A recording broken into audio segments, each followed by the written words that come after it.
Los Angeles in the summer heat looks invincible from a distance freeways like glowing veins, windows lit like a constellation that never goes dark. But behind one of those panes of glass, a bedroom window is nudged an inch.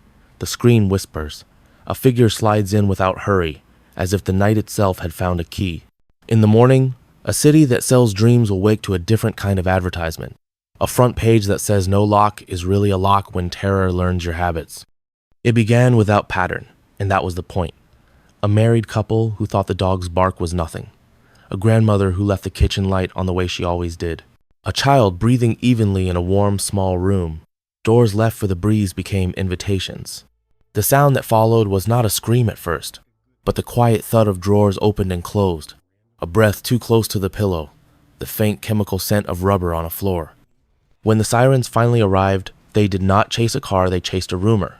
Neighbors stood on lawns in their slippers and watched the tape go up. The cameras arrive, the body bags roll, as if the night had grown an audience.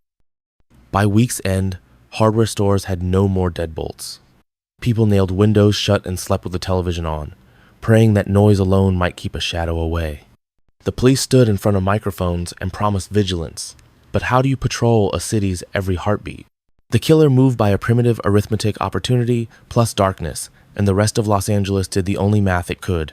If it happened here, it could happen next door. And if it could happen next door, it could happen to me. Before anyone knew his name, the city had already given him one, a myth too real to ignore. He was not a ghost. He was a man who liked the feeling of crossing thresholds that did not belong to him.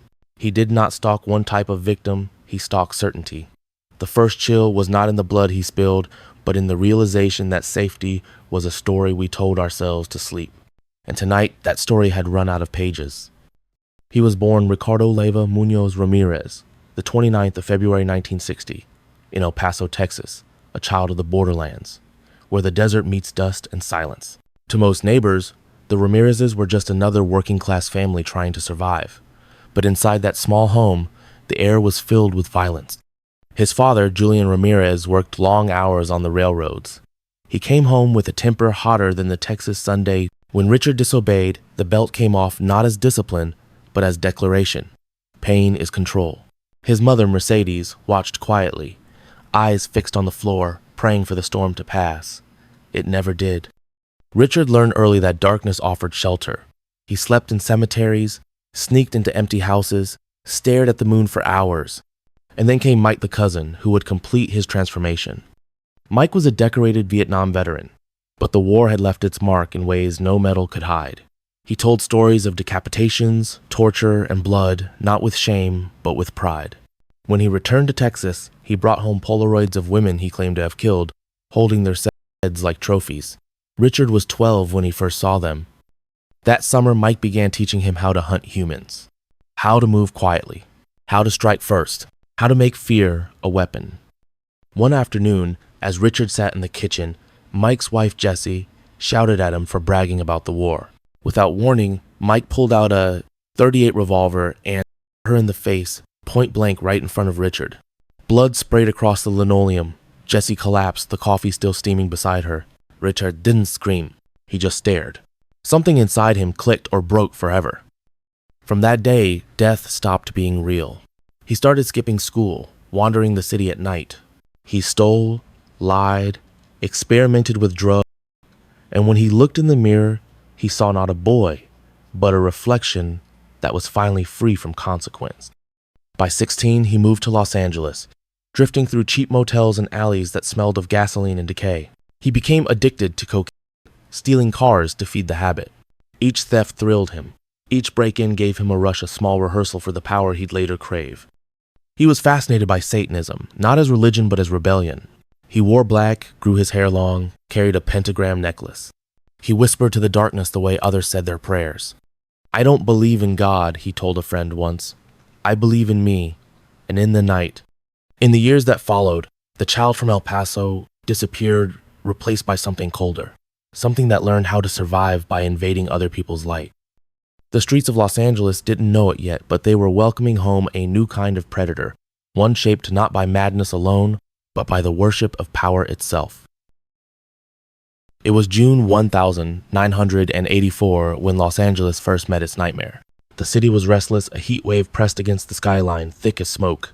People slept with windows open, trusting the cool air to ease the night.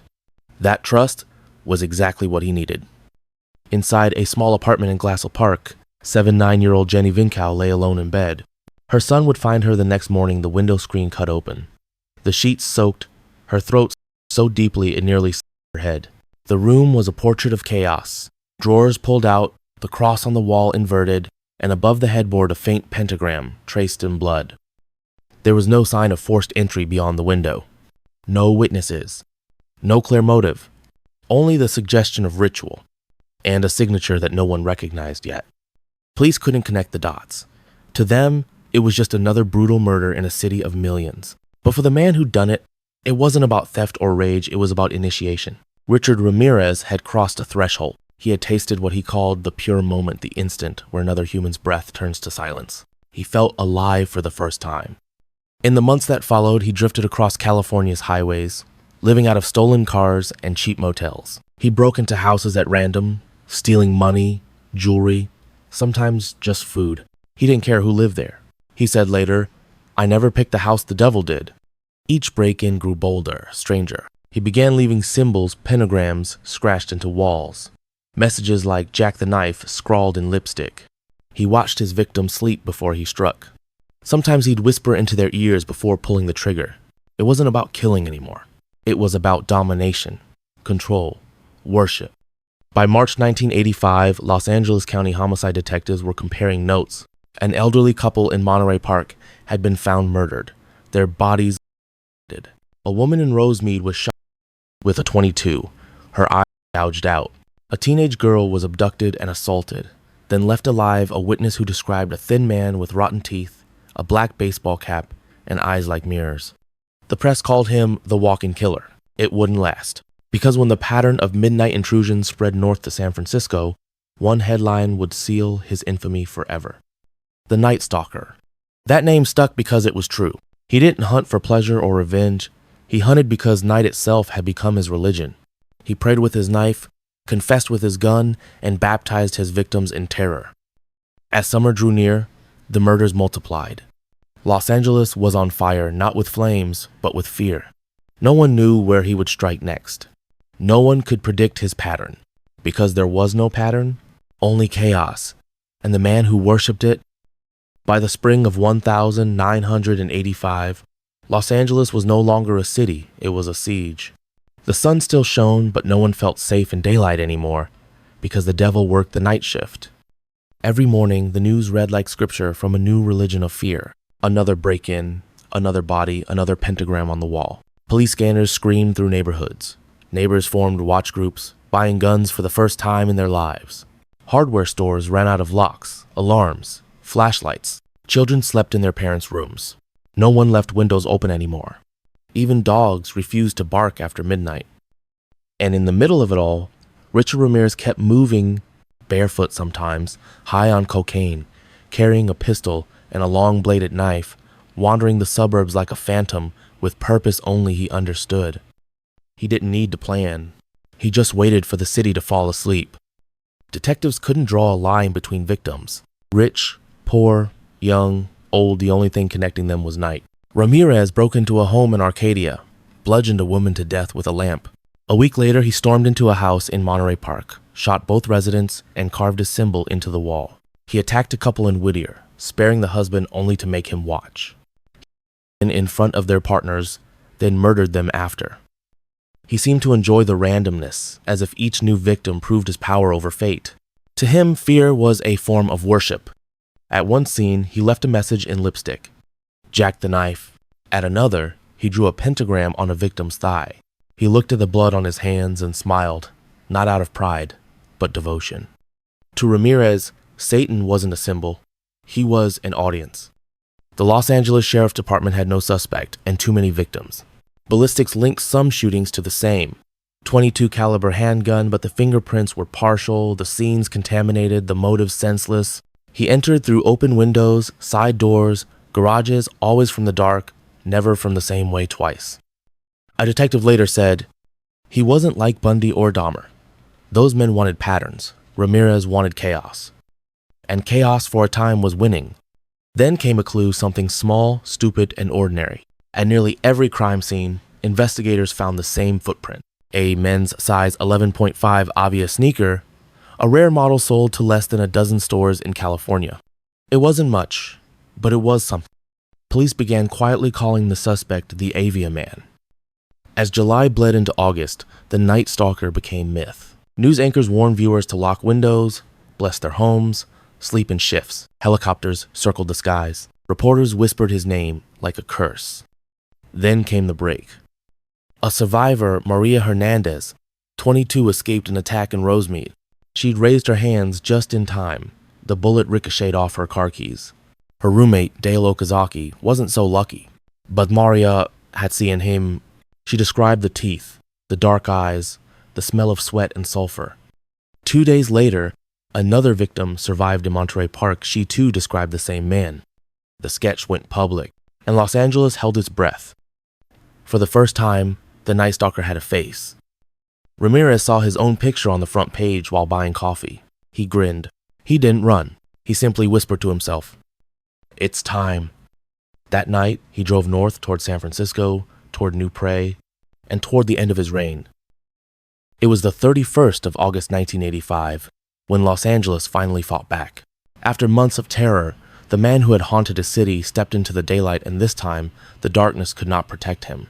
That morning, Richard Ramirez boarded a bus to East Los Angeles, unaware that his reign of fear was about to end. He had spent the night before in Tucson, Arizona, hiding in a friend's apartment.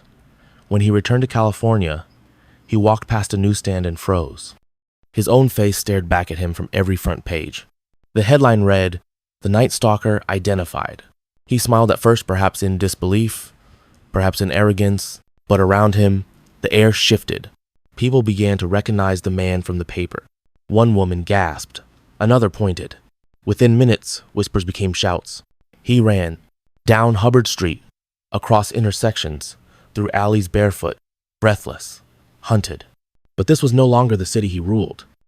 This was a city united by fury. Men poured from their homes, shouting in English and Spanish. They chased him, cornered him, and struck him with pipes, bats, and fists. The predator became the prey. Police arrived just in time to save him from being beaten to death. Ramirez, bloodied and dazed, was handcuffed on the pavement. When an officer asked his name, he looked up and whispered, "Hail Satan." For the first time, Los Angeles exhaled. 4 years later, in 1989, the trial began. It was one of the most expensive and heavily covered cases in California's history. Richard Ramirez faced 43 charges, 13 murders, 5 attempted murders, 11 sexual assaults, and 14 burglaries.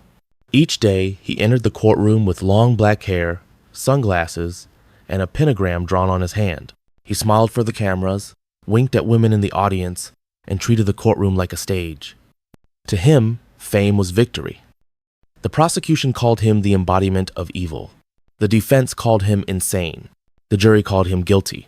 On the 20th of September 1989, the verdict was read, guilty on all counts. When the judge sentenced him to death, Ramirez leaned into the microphone and said, "Big deal. Death always comes with the territory. See you in Disneyland." He smiled again, the same smile that had haunted a city. In San Quentin prison, Ramirez became a dark celebrity. He received hundreds of letters, some from admirers, some from worshippers. They sent photographs, perfume, even wedding proposals. One woman, journalist Doreen Leoy, wrote to him for 11 years. In 1996, she married him inside the prison chapel, while he wore shackles. When asked why, she said, "I see the good in him that others don't." Ramirez replied, "Satan takes care of his own." He remained on death row for 23 years, never showing remorse, never denying what he had done. To him, death was not punishment, it was promotion. On the 7th of June 2013, Richard Ramirez died at age 53, not by the gas chamber, but by cancer. He died as he lived, defiant, silent, unrepentant. The state closed the file. The city tried to forget, but evil leaves fingerprints that never fade. San Quentin fell quiet after Richard Ramirez's death, but the silence did not last long. Within hours, letters, flowers, and candles appeared at the prison gates. They were not for the victims. They were for him, Some called him misunderstood. Some called him beautiful. Some wrote the same words he had once whispered, "Hail Satan." That is the sickness of fascination. When evil is wrapped in mystery, people start calling it art. After his death, documentaries, books, and online forums revived his name. The long black hair, the smile, the hollow eyes Richard Ramirez became what he always wanted to be, eternal. But immortality comes with a cost. Every time his face appears on a thumbnail or a documentary poster, the real victims fade further into the background. The predator remains famous. The innocent remain forgotten. The Night Stalker's legacy is not only in the crimes he committed, it is in what he left inside us, the reflection we cannot stop looking at. We replay his interviews, analyze his words, stare into his eyes, hoping to find an explanation. Maybe we want to understand him. Maybe we want to believe that monsters are made, not born. But sometimes there is no reason. He killed because he could. Because fear made him feel alive. Because darkness was the only God he ever believed in. He once said, "There is no good, no evil. There's only power and those too weak to take it." He was wrong. Paralyzed. Names fade, but the echo of fear, the whisper that the devil might live next door remains. Imagine Los Angeles again. The same streets, the same lights flickering across the skyline. The city sleeps now, but it remembers. A faint echo of footsteps, a shadow moving behind a curtain, and the uneasy truth that evil does not vanish, it waits. The Night Stalker is gone, but what he left behind is a question that never dies. If the devil looks like a man, how will we ever recognize him before it is too late?